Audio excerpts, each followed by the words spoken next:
Oh, what's going on, everybody? Welcome back to the Swingman podcast. As ever, I'm your host, Jordan Edger, joined as I am all the time by Louis Halvin and Lewis Howard. And the playoffs are well underway. We're in the best we're in the best part of the playoffs now. When you've got these juicy little, you're in like 4 or 5 games in some of these series.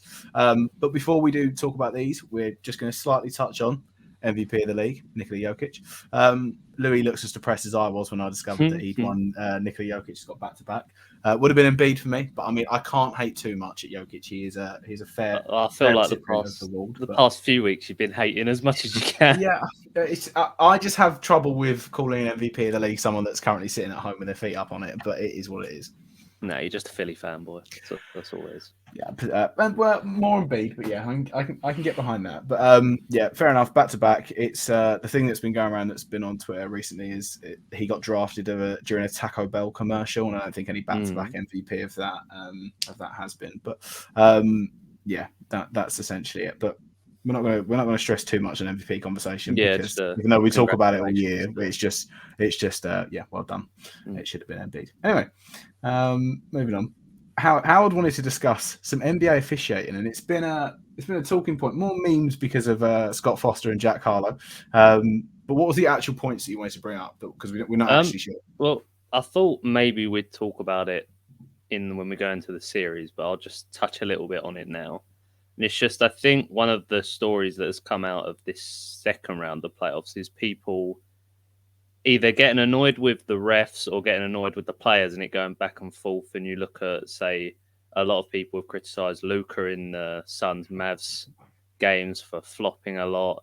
But then you look on the other side and people are moaning about the refs officiating when it comes to Dylan Brooks missing a game after getting ejected the game before, and some of the texts that get thrown about, like in the the Bucks Boston game.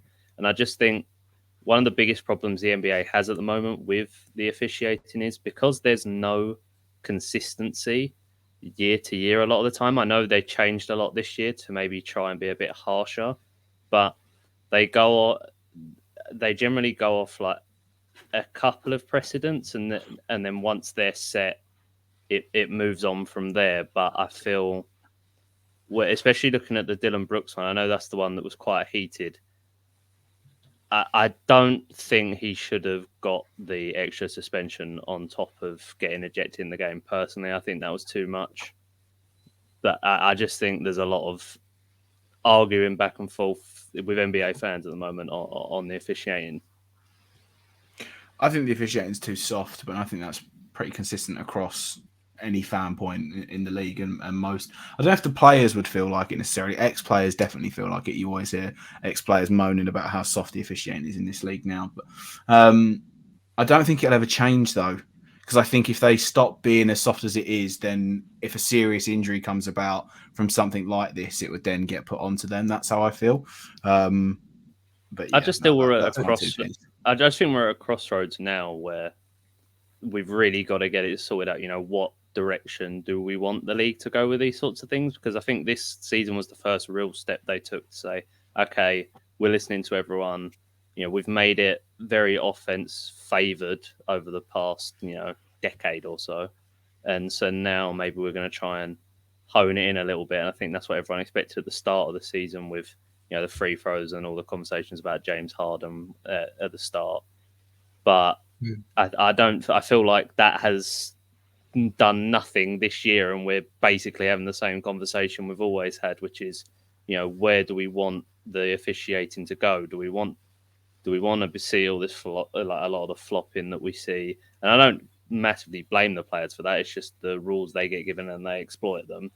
But sometimes it can be frustrating to watch. But then you go on the other side, and I think when they do get quite hard with the refereeing, a lot of the fans feel like it's unjustified compared to what certain other teams get, and a lot of the players feel like they get treated harshly because of it. And I just think it doesn't look like, as you said, there's going to be an end to it right now. Maybe on sort of like I'll give it like a general view first before I go into some of the specific decisions that you mentioned, particularly the Dylan Brooks one. I think one of the things that annoys me, and I think probably prevents a lot of casual NBA fans becoming a little more hardcore is just how long it takes at the end of games with all of the reviews, the fouls that happens. I'm not sure how they fix any of this. I'll say that. I don't have any fix for it. But it does really lessen the entertainment value of these end of games when you have these reviews. I think they should do away with some of these reviews because, I get annoyed. Well, in this country, we introduced VAR for football games in the Premier League anyway a couple of years ago, and people get annoyed when it takes like 2 minutes, 3 minutes. It annoys me a lot. But some of these reviews that they're doing in basketball games are just ridiculous. And I mean, they do get the right decision more often than not. I feel like when they go to them. I guess it's just too long. I think two of the main things I think I've noticed in this playoffs anyway, push-offs. They don't seem to be calling these very much. They absolutely don't. Yeah, and charges I also think have been quite dubious because I feel like Giannis could get called on charges like 10 times a game, and he just doesn't because they don't really know how to officiate. It's kind of like the Shaq thing a couple of years ago. While we're on the topic, though, I do want to discuss the Dylan Brooks thing. I think he definitely deserved a suspension. I think that's a really game as well. Yeah. I think that's a really, really bad foul. I'm not sure about the whole breaking the code scenario. I think it came from a place of, I mean, he's had a poor series since, but he was having a poor series before. And he came out, he missed a shot, I think. It was really like, I'm going to make this up for my team and, get the block. So I don't think he means to intentionally injure him or anything like that. Yeah, but it's reckless. It's out of control. If Draymond got suspended for game 2 for what he done, I think Dylan Brooks definitely deserved to get suspended for what he done. I think it was, probably. It was definitely dangerous. Too. I 100% think he should have got ejected from the game, but I don't think, personally, I wouldn't have suspended him for the game after. How bad was the injury that he got? He's out for 3 to 4 weeks, isn't it? It's like a hairline fracture in the elbow. It was a bad injury. Yeah, everyone could tell when it happened. And this is what, and for me, it doesn't go off of what the injury was. Like if he had no injury, he shouldn't have been ejected and shouldn't have got the game suspension. Yeah, no, he should have got ejected either way. No. For me, regardless of that, if he had a bruise or if he broke his elbow, I think it's just in terms of ejection and a suspension. I think it's a terrible challenge because there's no way he's in control of it. Yeah, I agree. The guy's midair and he's coming in out of his back. So, but that's not really the point I wanted to make on the officiating. But anyway, that was a separate point really. Yeah. They ejected him at the end of the day, which we all agree with. But I just thought the suspension was a bit too much. Fair enough. But anyway, I think the issue with that is that that's not the type of fouls that I would sort of necessarily be the one that's like, oh, that's really soft and all of that. It's more of it's not even the flopping. It's more of the contention shot. It's more of like some of the contest. What do you think of the? Sorry, I was going to say, what do you think of the Draymond flagrant 2 then? Because I think that probably falls into the category where you said people think that's a soft flagrant 2, but I do think it is a flagrant 2. I had that down as 2 flagrant 1s. So if you equate that to be a flagrant 2 is what it is. But I kind of agree with you there. I think it's both. Like there was a few actions in the entire play with Draymond getting ejected. I think if it was just the initial one, then he might have got away with a flagrant 1.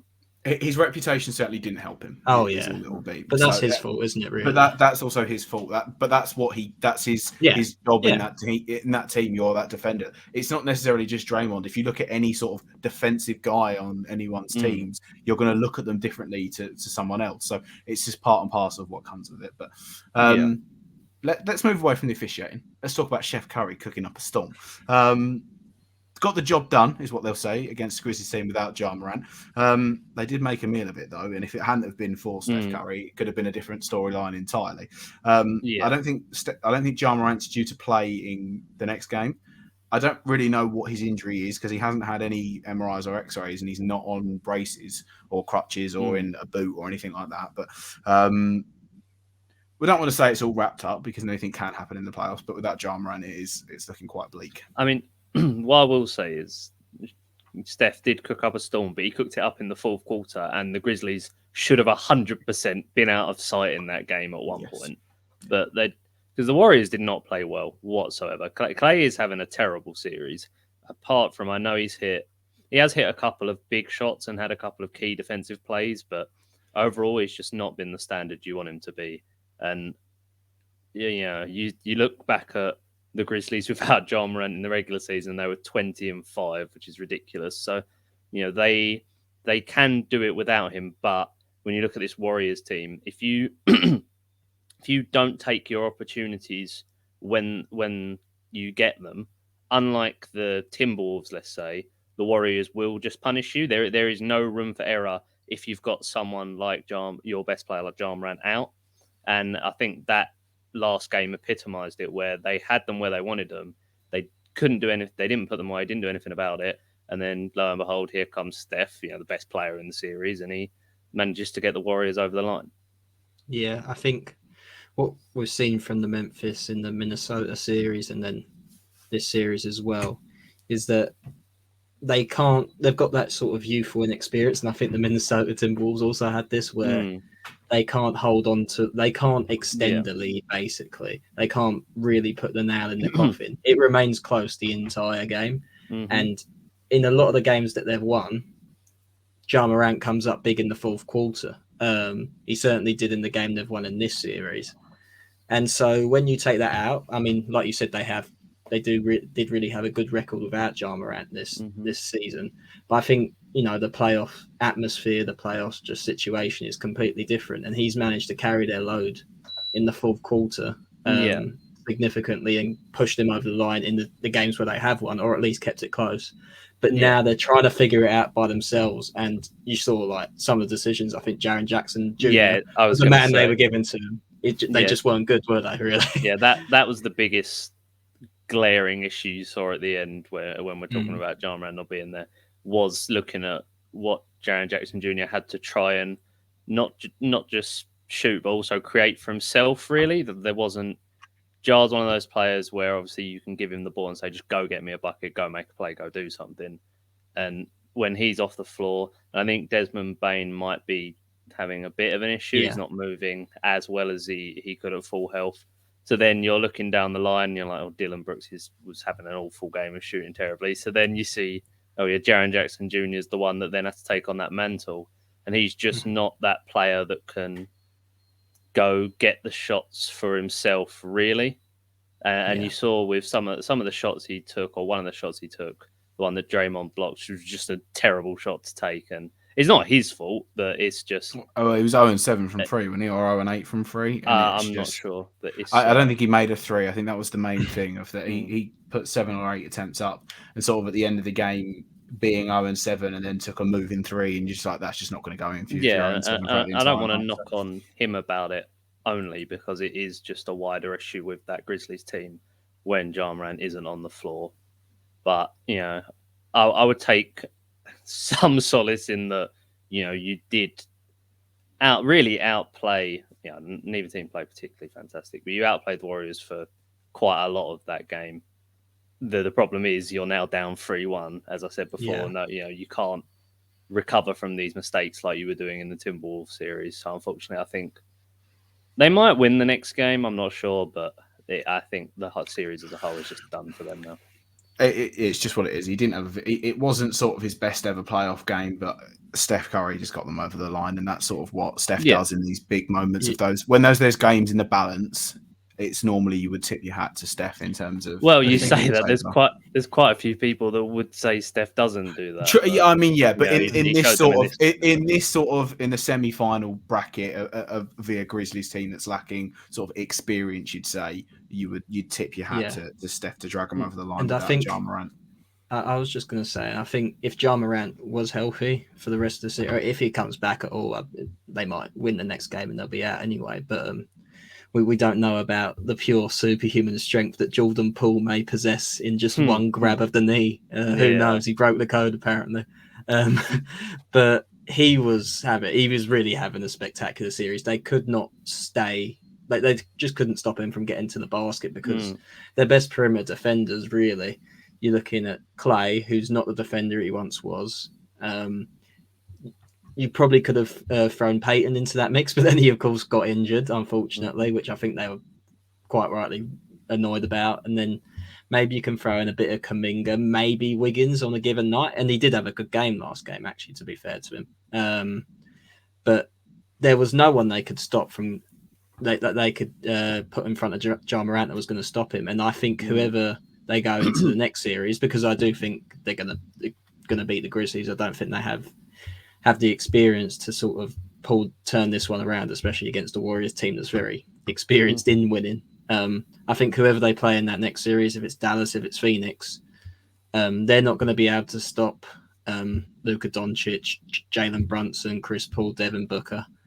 And I think that's a very different scenario if one of them goes down in comparison to if Ja Morant goes down in this team. So I don't hold their chances in very high stead, to be honest.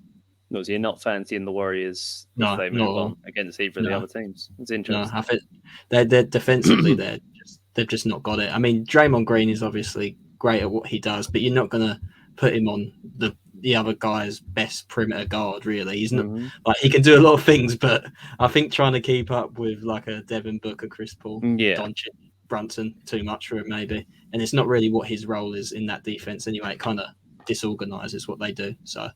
And he needs to be better on offense as well, I think, a little bit. He's just kind of a non-factor these days. I know he was never great, but you could just leave him wide open. Scoring, not just offense. Yeah, 100%.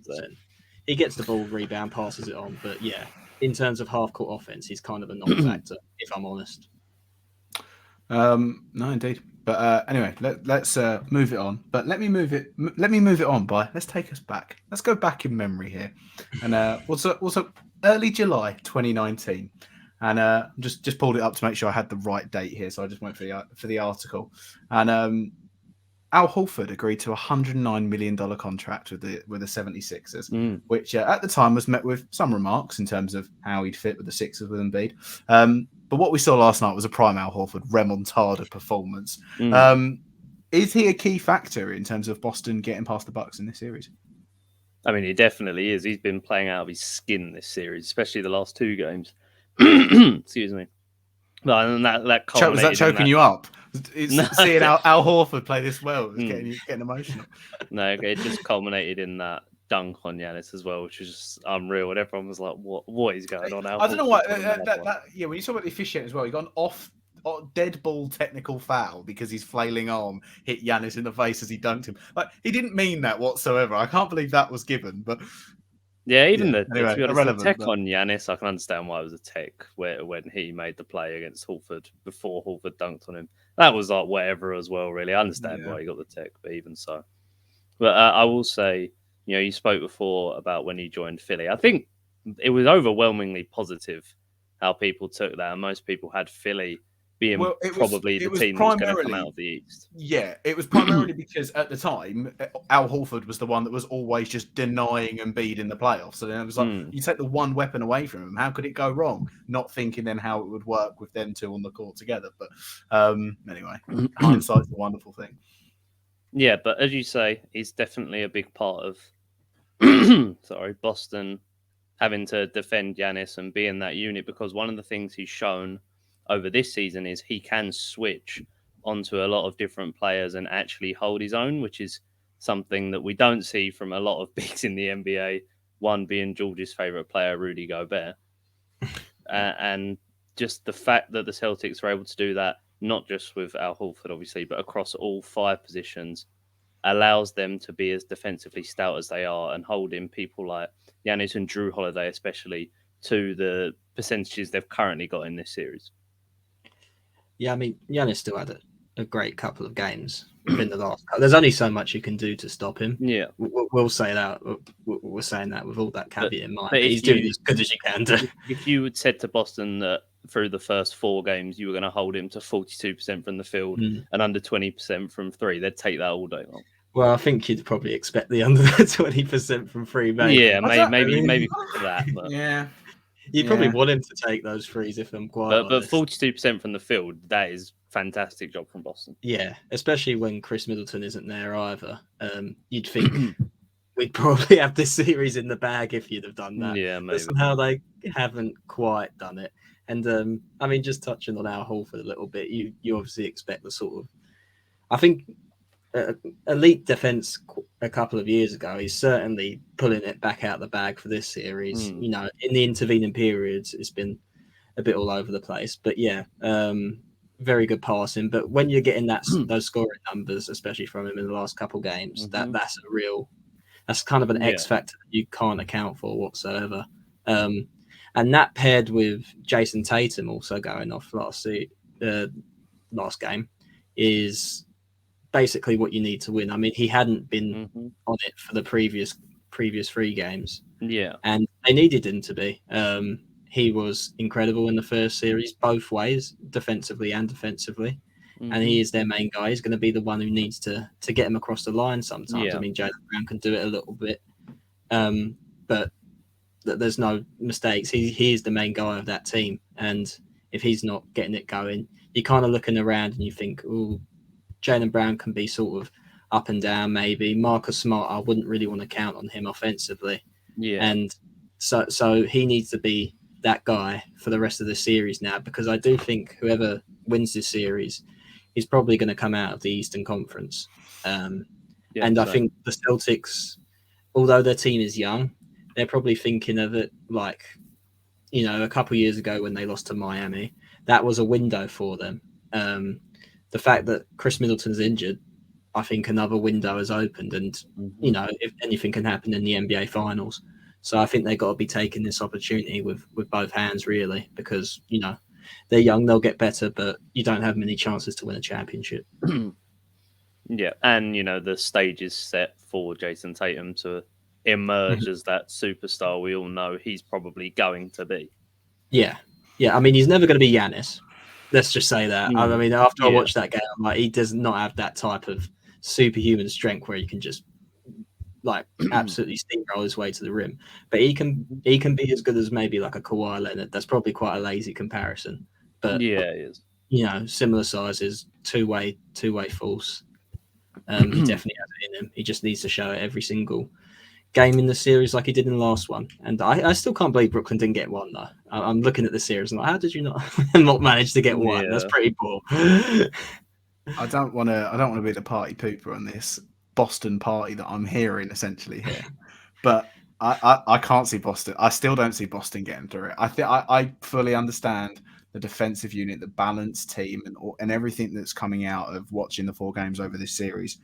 But the way I see it is that you needed Al Horford to have a playoff career high to win this game. I don't think the Bucks will play this badly again. I don't think Al Horford will play that well again. And this is without Chris Middleton at the moment. And this is why this series is 2-2, because Chris Middleton's out. Let's not make any mistake here. But I can't see a way in which I think it's the Giannis effect of that. Having watched him now over the course of multiple NBA seasons where you think, oh, if he gets a jump shot, if he does all this, if he does all that, I don't want to doubt Giannis anymore. I'm not going to bet against him. And even in this scenario where they're 2-2 down and everything with it, I can't see a way in which he's going to let the Bucks not get through this series is the only way I can see it. So apologies to all the Celtics fans that are out there that are big on Twitter, but I think it's you enjoy the moments now, because I don't think it will happen over the course of the season. The one thing I would say back to that is I think we're at the point in the NBA where one superstar isn't enough to get you over the line. When you look at even if is Drew Holiday? Well, I mean, Drew Holiday is a nice piece to go along with. Yeah, with so Giannis. this is my point. This is my point I'm getting to. Is you know you look at Giannis for the Bucks, and then you look at Tatum would be the one you looked at in the Celtics. And yes, Tatum can be inconsistent. He's been inconsistent in this series, but he can go and get you 40, 50 points some nights. Sometimes he does, sometimes he doesn't. But that's where we're waiting to see his consistency. But when you look at the other players on that Bucks team, and you look at where his supporting cast is coming from, Drew Holiday has not had a good series offensively whatsoever.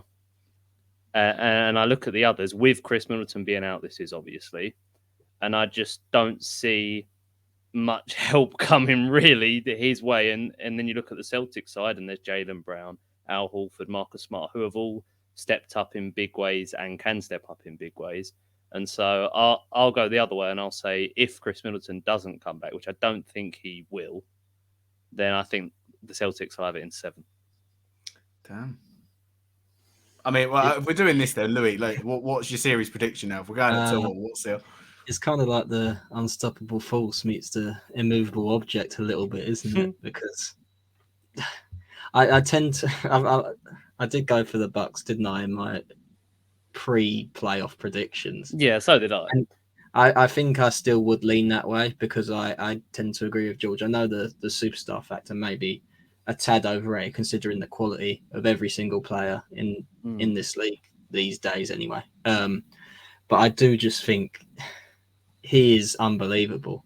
Like he's reaching those levels of like LeBron at his physical peak where I mean they're different, but it's pretty unanimous now that he's the best player in the league. Oh yeah, without a doubt. You can't do KD dropping 19 points on like 6 of 25 or something like that. Before this playoffs, I would have put KD up there with him. Yeah. I probably would. Last season, I probably would have had him above him. But well, he almost beat him last season on his own. But now, I just don't think you can make that argument.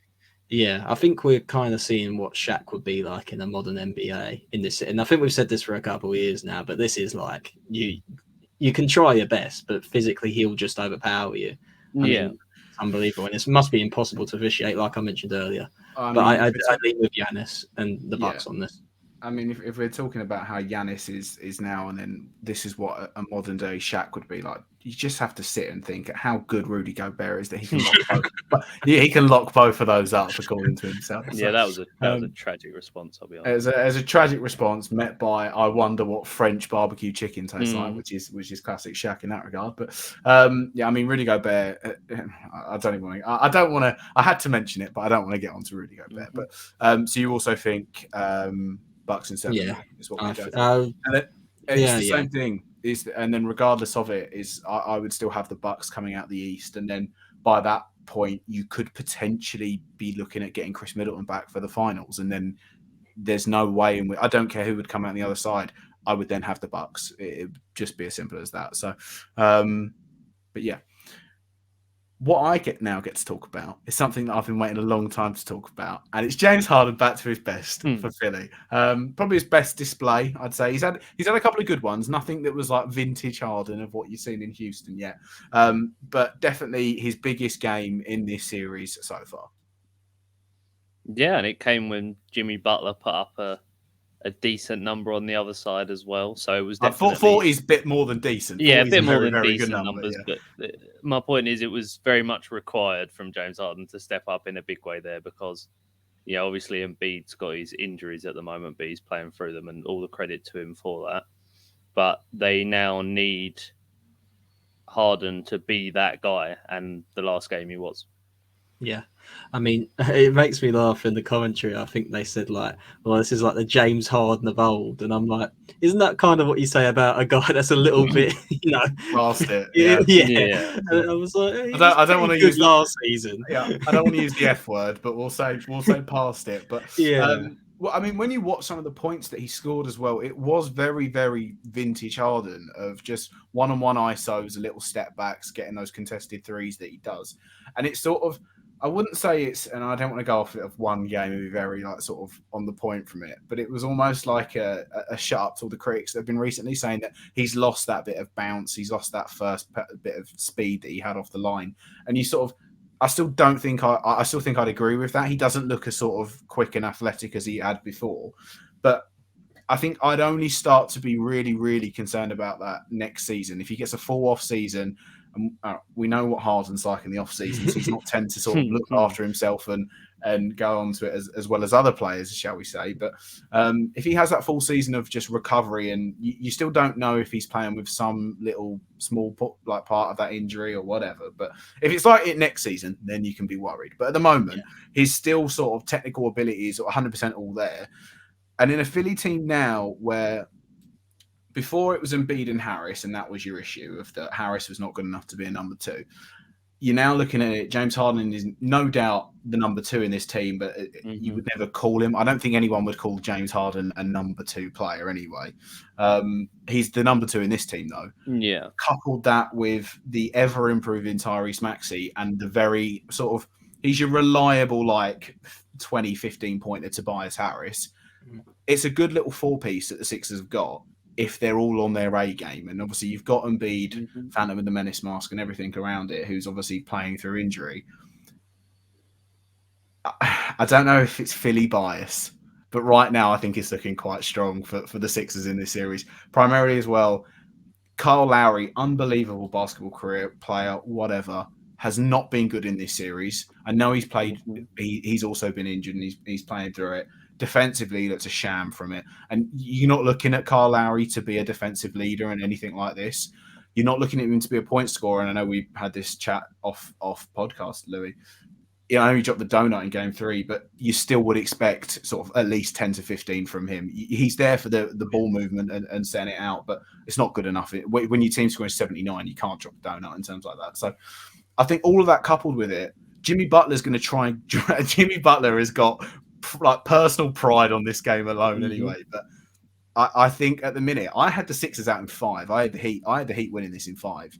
And after what I've seen in these 4 games, I would now be leaning more on the Sixers than the Heat, and I'm interested to see what you two think.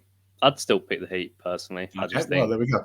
I just think they've got enough to get them over the line. I think Jimmy has shown that he can step up and has stepped up in the playoffs already. I think the team as a unit is more cohesive than Philly is. I will say I still don't think they play a particularly great brand of basketball, but at the end of the day, if they can win with it whilst doing what they do, then that's all that matters. I will say Philly over the last couple of games have been better than I thought they would be, and it does, as you say, give you hope that I think this game's probably going 7. I think it's definitely going. It's been a real definitely going 7. It's been a real mess. A little bit, I'll be honest. It's not exactly clean basketball.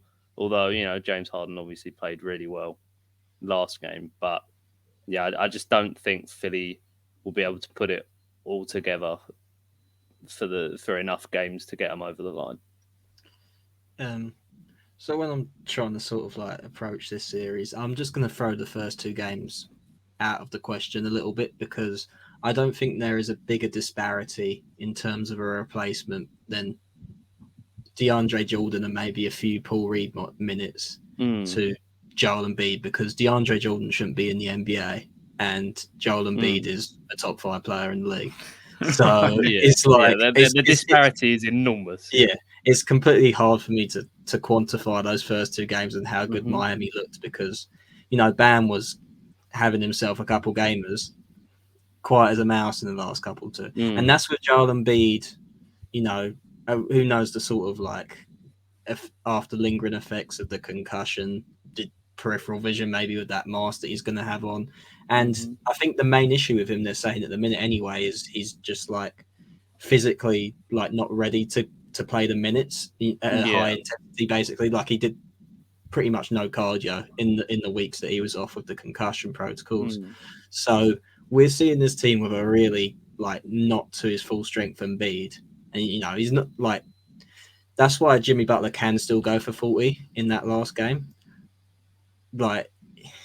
Like you said, the offense from the Miami side is just not great to watch, and it doesn't look like it works very well in this sort of postseason either. So I feel like it's going to be relying on Jimmy Butler a lot, going sort of getting ahead of steam, going into the paint, trying to get finished there. And it's not going to be easy when Joel Embiid's getting more and more back into this series.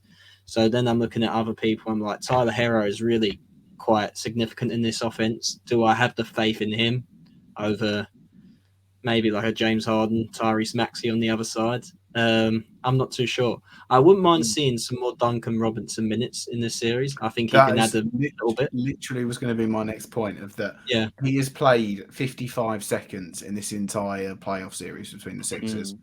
And it's quite astonishing that he's not been given any more sort of game time in terms of one, for how bad the Heat have shot the ball anyway. I know he came off. I know he was coming off, and it was some bad form, and that's why he's not really been in the rotation as much. But Duncan Robinson, a couple like last year and especially when you look back of other old Heat playoff runs, has been a peripheral figure for them in terms of shooting. Him and Tyler Hero have been big for them, and to see the lack of utilization of it it's a bit weird. I don't know if there's anything else surrounding it, or if it's literally just Spoelstra's leaving him out of the rotation because he doesn't fancy shooting at the moment. But it's sort of surprising he's been given a minute over 4 games.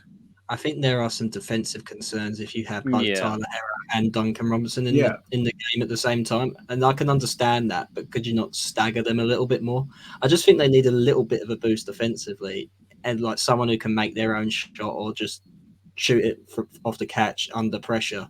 Because I don't know who that is in this team apart from Hero and maybe at a stretch Victor Oladipo. I don't think that's really what he does best though, and he has been good this series. To be fair, first 2 games anyway. But it's yeah. I understand. Yeah, I mean, I understand totally the idea of this Heat team is very defense orientated and everything from it. But you look at it on the flip side, and the one thing they're right now lacking with is massive offensive play.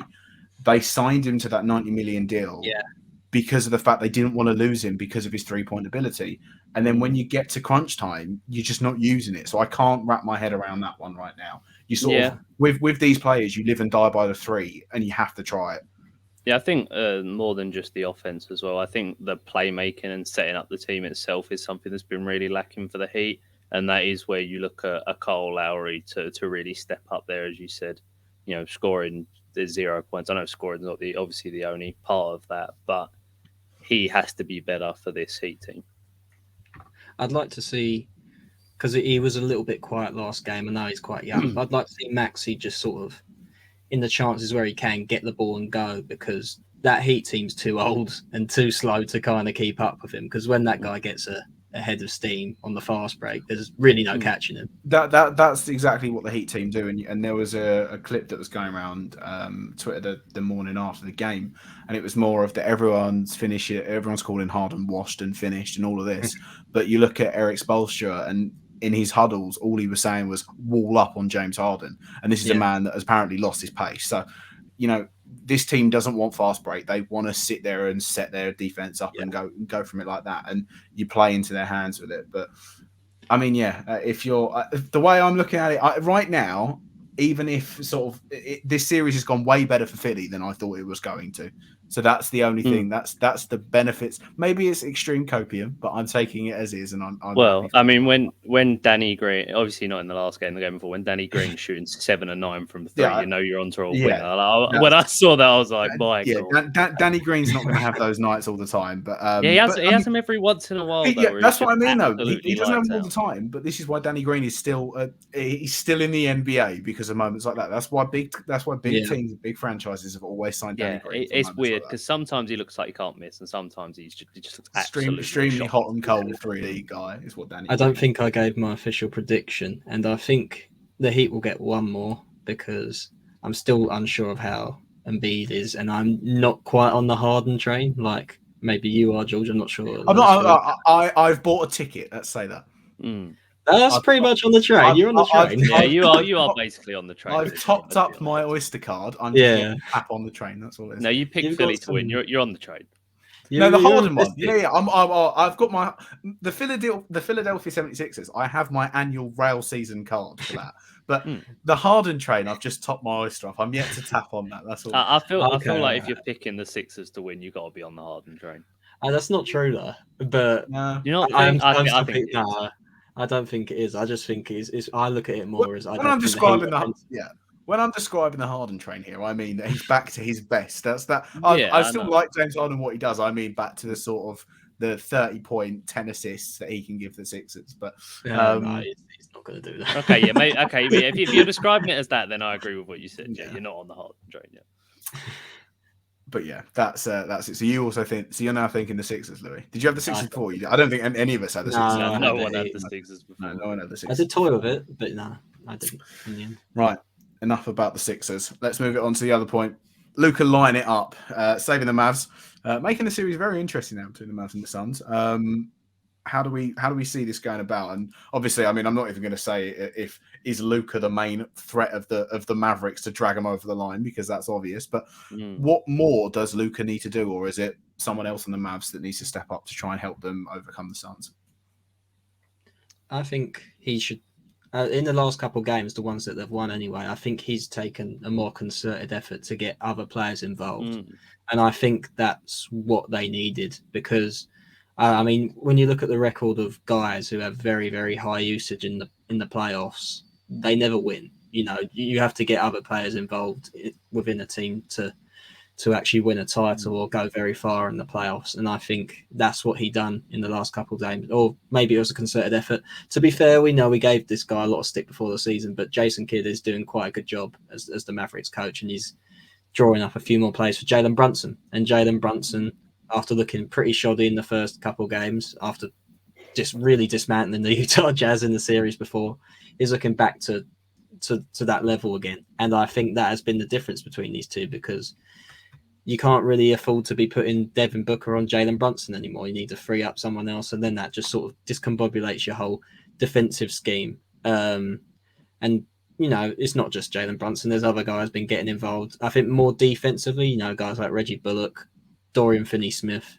They've been doing a really good job in this series, and the Mavericks over the regular season were a good defensive team anyway, which is not something you really attribute for a Luka Doncic team. But putting more energy on the defensive end, sharing the ball a bit more offensively, and that has resulted in two good wins. And just like the Celtics Bucks series, in my opinion, whoever wins this series is going to go to the NBA Finals.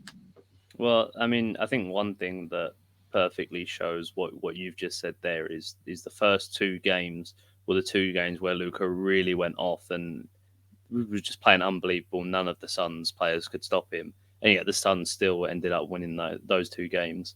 And then you look at the next two where his scoring goes down a little bit, but you know, he's more players on that Mavs team get involved. He's, you know, increasing his playmaking and getting shots for everyone else, and they've won those next two games. So I think that speaks volumes on how he has to adjust for the Mavs to be able to beat this Suns team.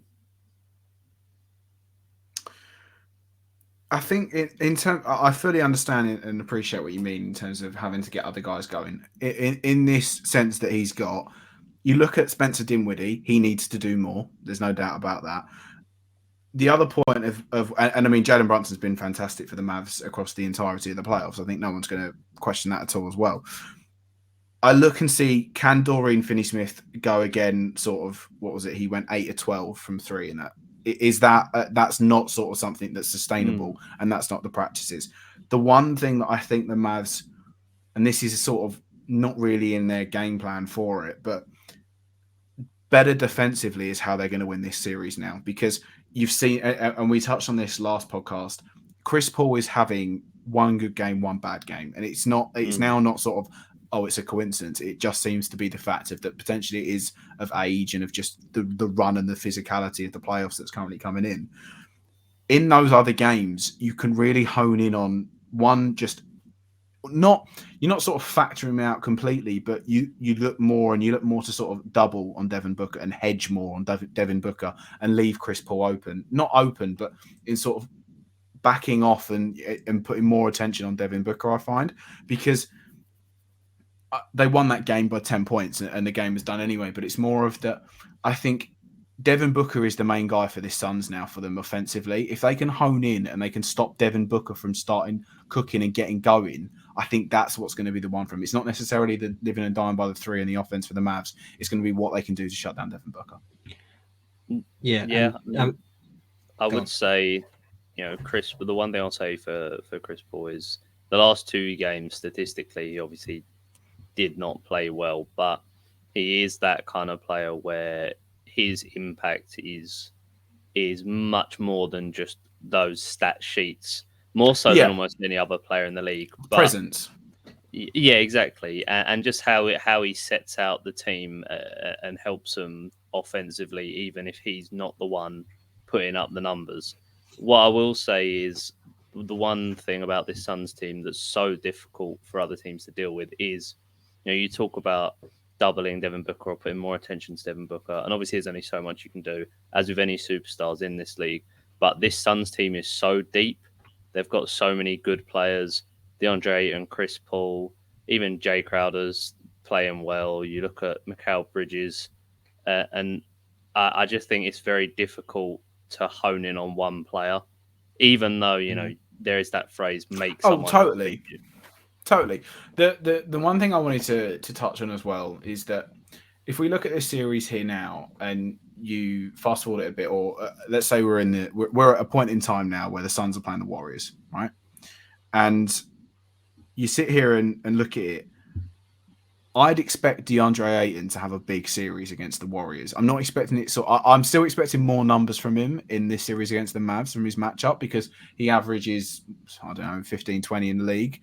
And you'd want at least that every game, maybe a little bit more in the playoffs. That's what's expected of these big time players. But when you're looking at what the Mavs are doing to the Suns in terms of the 3-point shooting, I mean, when they play the Warriors, it's sort of where you're going off of that one then, because this is what the Mavs are exploiting for them. How could you see that in terms of a matchup in the next round potentially?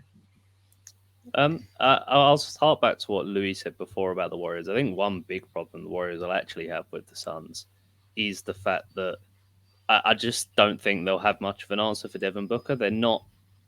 Well, they haven't been particularly great.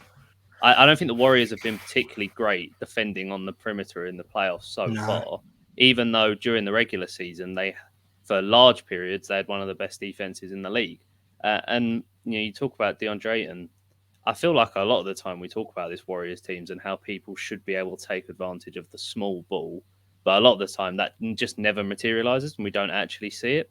I will say in the Denver series, in the first series when they played the Nuggets, Jokic did have some big games, but that Nuggets team is so bad that they were just going to lose regardless. I mean, sorry, was you carrying on? Yeah, go on, you go. Don't worry. I was just going to say, really, on the Ayton point, looking at this series, I think he should be having himself a game every single night, because practically the two centers that the Mavericks are playing, and they're often playing Kleber more than Dwight Powell, but they're both really kind of power forwards. They're not big body centers. So I'm just sort of wondering, why is that? Is that a sort of lack of aggression on his part to really get himself involved in the offense, or is it the way that Monty's drawing up the plays, that Chris is thinking in his head? And so, like, when you mentioned about the Warriors, like Ayton should have himself a game, I agree. I think they don't have the size to deal with him. Really, they got Looney, but you'd feel Ayton would have the sort of advantage in that matchup. But part of me doubts it, because a lot of some fans, there's a lot of Ayton doubters still. He had a good playoffs last year, but there just does seem to be times where he goes missing in games, and I think that's probably the worst thing to say about a player of his quality in this stage of the NBA season. Yeah, for me, it's less on Ayton than it is. I just don't think we see with the Warriors a lot of the time. We think that they're going to get abused because of the small ball, and it just never happens. It's just very rare. It's only the real superstar players that tend to punish them. But I don't know if it was at the start of this season or if it was more of last, but I remember there was a Chris Paul interview after a game, and he was saying about how we always want DeAndre to be like more aggressive. He can definitely do it. He's got it in his skill factor, the pick and roll, pick and pop with him. And and I struggle to see why it's not being implemented to that extent. But I mean, obviously you're then taking the ball out of Devin Booker's hands in situations, but I think it's worth it in terms of in this series alone, and especially what would be in the Warriors matchup. Yeah, but, I agree. I think they need to do it in this series if they're going to pull this one out, because I do actually think it's quite close. I am less concerned about the next series, because I do think that the Warriors' perimeter defense is not good enough to keep Devin Booker and Chris Paul to a certain extent out of it, really. So Warriors Suns would be such a good watch, though. Yeah, I'd love to see it. Also, do we all think the Suns are coming out of this series then? Right now, I wouldn't want to bet against Luka. I just don't think he's got sustainable help that's good enough. Jalen Brunson, I'd put my money on to get 20 in each game, but I've not seen anything else from the other guys. Spencer Dinwiddie, I've not seen perform in this series to get you that 15 or 20. You've had the good moments like from Finney Smith, but I think the Suns will ultimately just probably have too much. Yeah, I'd go Suns in 7. I would as well, and I think it's important to note that Monty is really good at sort of playoff series adjustments, which I don't think other coaches are. So I think he'll find ways to sort of shake that Mavs defense a little bit more and get some more points for Chris Paul. I mean, Devin Booker had a really good game last game. So if he can keep that up and then just get Chris's minutes up a little bit, Chris's sort of scoring and just overall contributions up, and Ayton needs to get himself more involved physically, I think that'll be enough for them to win this series. But I do think it's close. I do think it'll go to 7. Yeah. Right. Well, I mean, that's us. We've ticked off our 4 games, and we spent a little bit on potential conference finals as well. Have you got anything else that you wanted to chat about, to hash out? No, I think that's everything. Are we good? Yep, all Cool. good on my end. Right, well, thank you very much for listening and for watching if you are watching. Make sure you follow us on all of our social medias. We are at Swingman Pod across the board on everything. If you are listening on Spotify or Apple Podcasts or whatever, if you can leave us a review on there, that would be more than appreciated. Also, don't forget to subscribe to our YouTube channel and hit this with a like. Why not? It helps us out more than you can imagine. And yeah, keep enjoying the playoffs. We'll probably come back around midway through the conference finals to touch on how that's going and our predictions for the NBA finals once they come about. So yeah, thank you very much for listening, and we'll catch you in the next one. Peace.